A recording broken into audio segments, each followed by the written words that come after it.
오늘은 사무엘하 7장 말씀을 봅니다. 7장으로 들어갑니다. 1절에서 5절까지 먼저 읽어보겠습니다. 여호와께서 주위의 모든 원수를 무찌르사 왕으로 궁에 평안히 살게 하신 때 왕이 선지자 나단에게 이르되 볼지어다 나는 백향목 궁에 살거든 하나님의 괴는 휘장 가운데 있도다. 나단이 왕께 아뢰되 여호와께서 왕과 함께 계시니 마음에 있는 모든 것을 행하소서 하니라. 그 밤에 여호와의 말씀이 나단에게 임하여 이르되 가서 내 종 다윗에게 말하기를 여호와께서 이와 같이 말씀하시되 내가 나를 위하여 내가 살 집을 건축하겠느냐.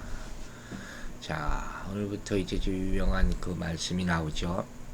다윗이 하나님의 궁전, 그 성전을 세우려고 한 그런 내용이. 먼저 1절을 보면 여호와께서 모든 주의 원수를 물리치시고 왕으로 궁에 평안히 살게 하신 때라고 표현했어요. 자, 지금 다윗은 이제 법궤를 예루살렘으로 가져오잖아요. 그래서 예루살렘을 정치, 종교의 중심지로 만드는 데 성공을 합니다. 이스라엘을 세우는 데 있어서 가장 중요한 일이었죠. 이것은 바로 안정적인 통치 기반을 구축했음을 의미하는 거예요. 백성들로부터 지지를 받고 하나님의 인정을 받는 것이죠. 그래서 그것을 이렇게 표현해요. 여호와께서 주의 모든 원수를 물리치셨다. 그리고 다윗을 왕궁에서 평안히 살게 하셨다. 자, 전쟁을 누가 했다고요? 여호와께서 하셨다. 이걸 우리가 잊지 말라는 거예요. 계속 주어가 여호와 하나님이라는 것을 우리에게 잊지 않도록 하는 것이죠. 사람들은 이걸 너무 쉽게 잊어버려요. 하나님께서 고쳐주셨습니다 하면서 꼭 그 사이에 우상을 만들어요. 누가 뭘 해서, 누가 어째서, 누가 기도해서. 그죠? 당연히 하는 거예요. 결국 하신 것은 하나님이다. 자칫 잘못하면 나도 모르는 사이에 우상을 만들고 만다. 물론 전쟁은 다윗과 용사들이 했죠. 그러나 하나님 여호와께서 이스라엘 주위의 모든 원수들을 무찌르고 왕으로 하여금 왕국에 거하게 만들어 주셨다. 이 얘기는 하나님께서 다윗이 행하신 언약을 하나님께서 친히 이루오셨다 하는 그런 관점으로 성경을 보지 않는 이해할 수 없는 것이죠.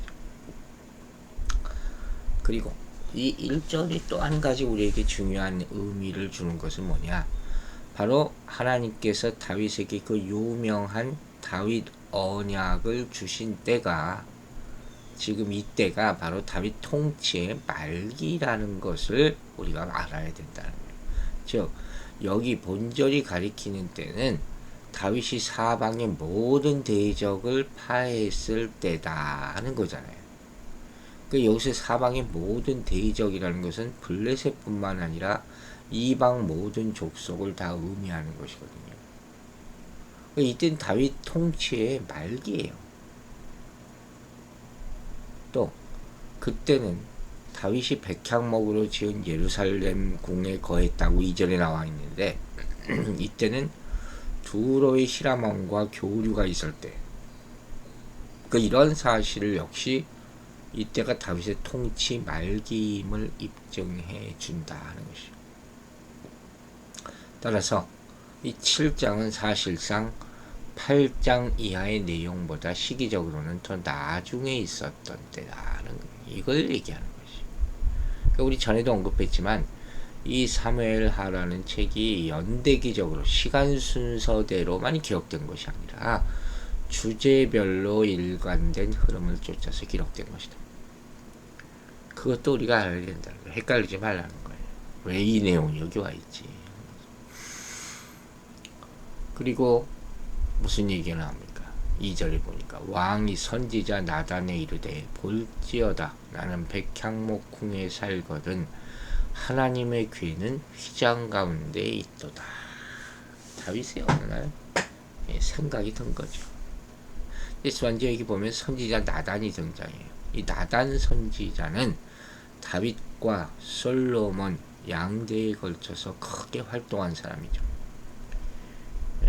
이 사람은 여기 나오는 이 다윗 언약뿐만 아니라 밧세바와 다윗의 간음 사건, 또 솔로몬의 등극, 이 모든 이스라엘 역사의 중요한 사건에 대해서 깊이 관여한 사람이에요.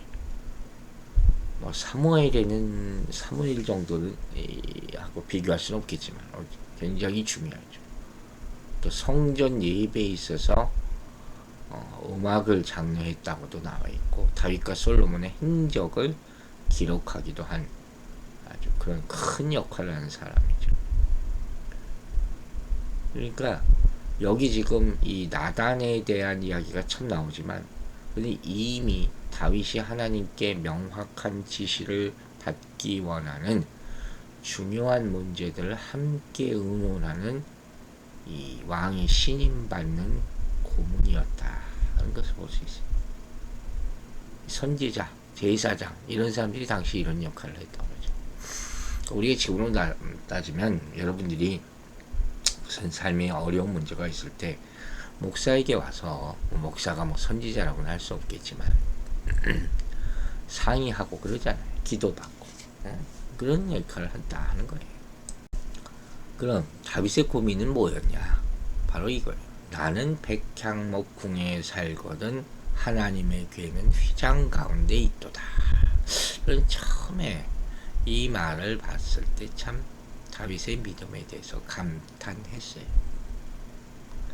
과연 얼마나 되는 사람이 이런 생각을 하고 살까? 그죠? 먼저 다윗이 나는 백향목궁에 거한다 하는 것은 역사적인 배경은 그 예루살렘 정복 및 주위 대적들을 모두 제압했을 때 다윗은 두로왕 히람 왕으로부터 호의를 입었다 그랬잖아요. 히람이 다윗을 위해 예루살렘의 백향목궁을 지어줬다는 말이에요. 그래서 그때부터 그곳에 거처하게 되었다. 그 얘기를 말하는 거예요. 굉장히 귀한 나무로 지어진 그런 궁이죠.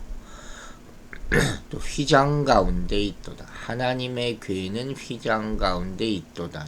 휘장은 뭐예요? 성막에서 우리가 보는 단어죠. 가늘게꼰 배실과 청색, 자색, 홍색 실, 출애굽기에서 또 레위기에서 이런 말을 우리가 자주 봤죠. 이게 다윗은 자기는 이렇게 좋은 천으로 덮여 있는 자기는 이렇게 좋은 왕궁에 살면서 여호와의 괴는 성막 속에 아직도 있다. 성막이 아무리 좋아봤자 왕궁과 비교할 수가 있겠어요. 그걸 안타깝게 생각한 거예요. 한마디로 말하면 몸둘 바를 모르겠습니다. 하나님이 자기를 왕으로 세워주는데 자기가 하나님보다 더 좋은 곳에 살아? 지금 이거예요. 그러니까 나단이 왕에게 뭐라고 합니까? 여호와께서 왕과 함께 계시니 마음에 있는 모든 것을 행하소서 하니라. 그렇죠? 나단은 이 선지자잖아요. 선지자는 하나님께 물어봐야 되는 사람이에요. 근데 지금 여기서 우리가 잘 보면 그런 표현이 없어요. 바로 자기의 사견을 표현한 것으로 보여집니다. 사실 선지자는 하나님께서 자기에게 영감을 주실 때 그때만 사람에게 영감을 줄 수가 있는 거예요. 여러분 굉장히 중요한 말을 제가 합니다. 아무 말이나 생각대로 하지 말라는 거예요. 그게 어려운 질문에 직면하면 백성들이나 왕이나 영감의 대답을 얻고자 기도해야 되는 거예요. 기도하는 것은 선지자의 특권이지만 대답은 여호와의 처분에 달려있다는 말이죠. 여호와 보시기에 사람이 스스로 결정을 내리고 현명한 판단 능력을 개발하는 것이 더 낫다고 생각할 때가 있을까요?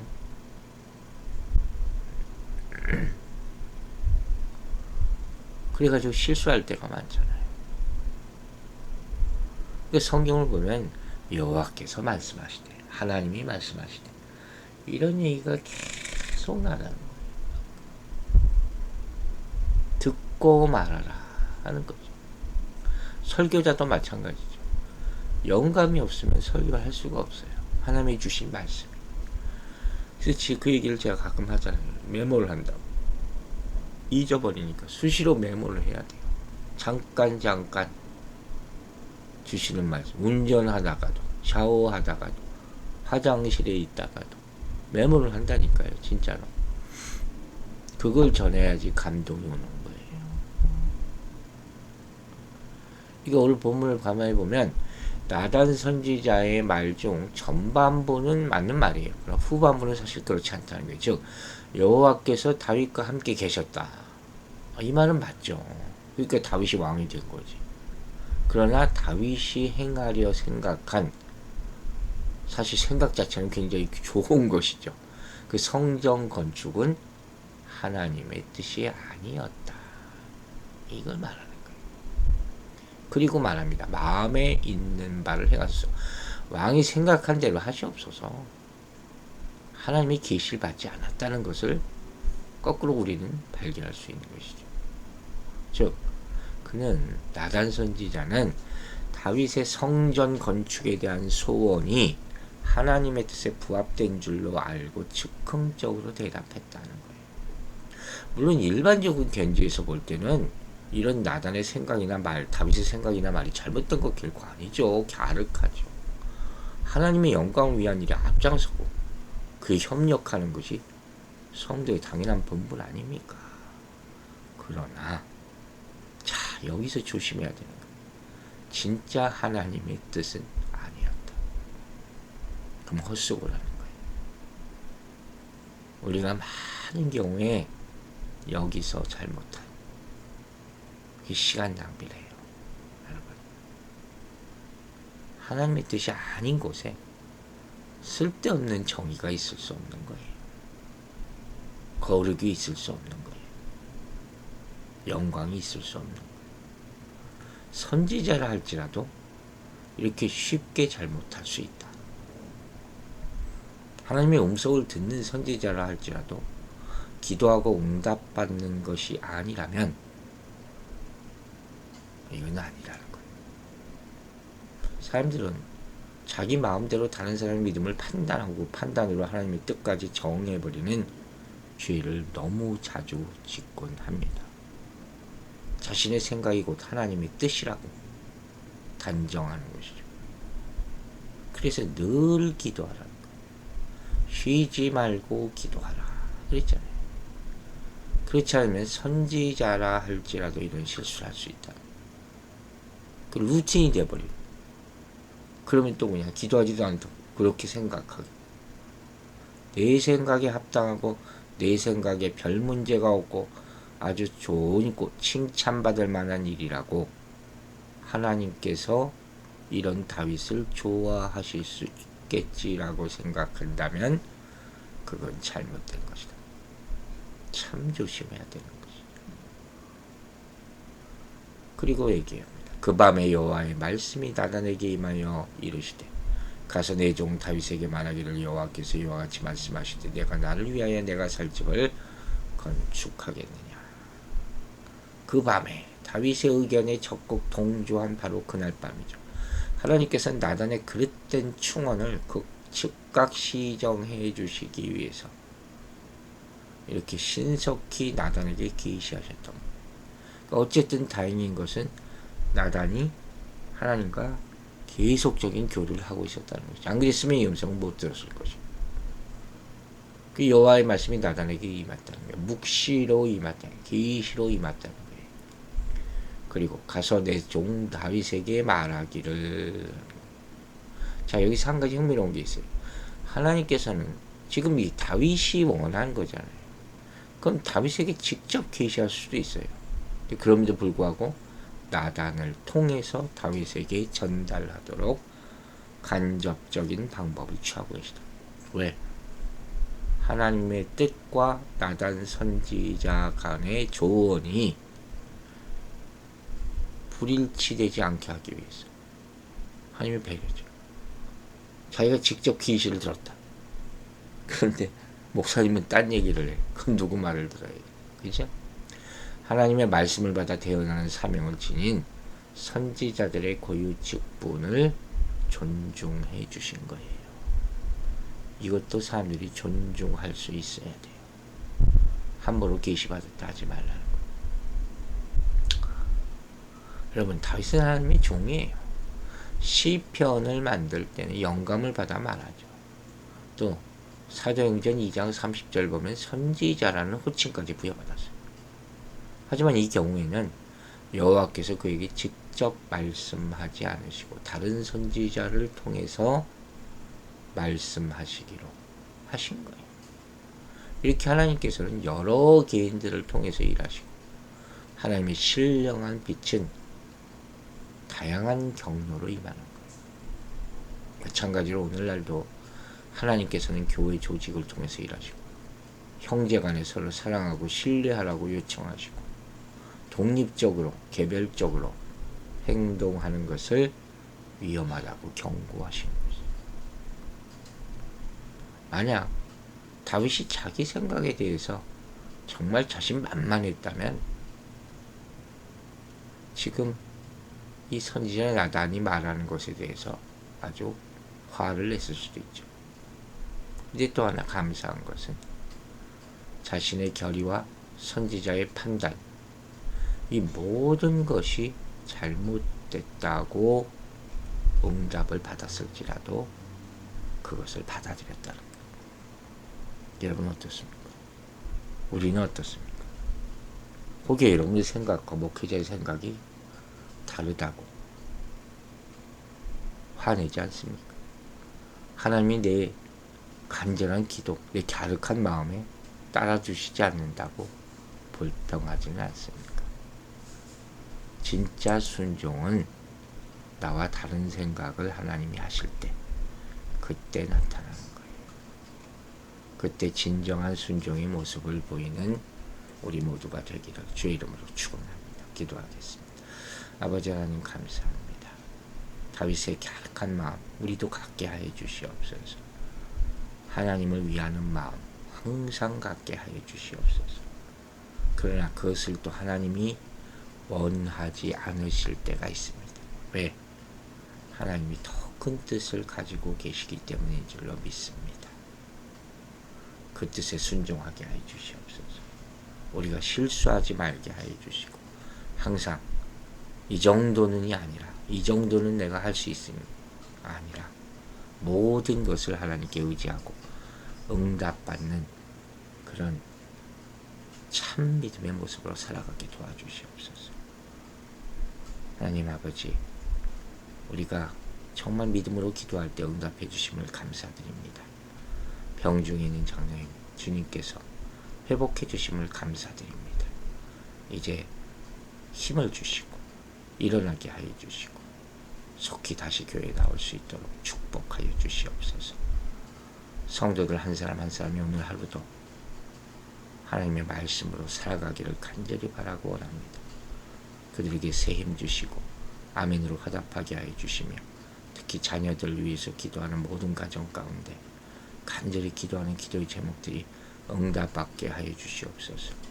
무더위 가운데 건강을 지켜주시고 기업을 지켜주시기를 간절히 바라고 나오며 예수 그리스도의 이름으로 기도했습니다.